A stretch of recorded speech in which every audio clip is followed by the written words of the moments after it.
Have you ever wondered how cartoon characters make those wacky, unforgettable sounds? Imagine a character slipping on a banana peel. Suddenly, there's a wild whoosh, a loud splat, and a silly squeak. But how do these sounds happen?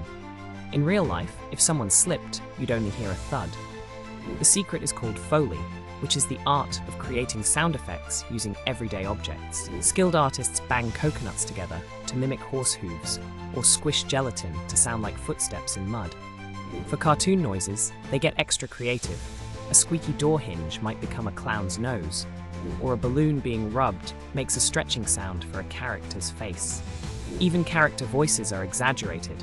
Voice actors use their mouths, props, and even their own bodies to produce giggles, gasps, and goofy grunts. These sounds are carefully matched to the animation, making every scene funnier and more exciting. Sometimes, they layer multiple sounds together to create something totally new and unexpected. Next time you hear a zany cartoon noise, remember, there's a clever team behind every giggle, crash, and silly sound effect. Follow Prompt and Practical AI for more mind-bending facts about the world around you.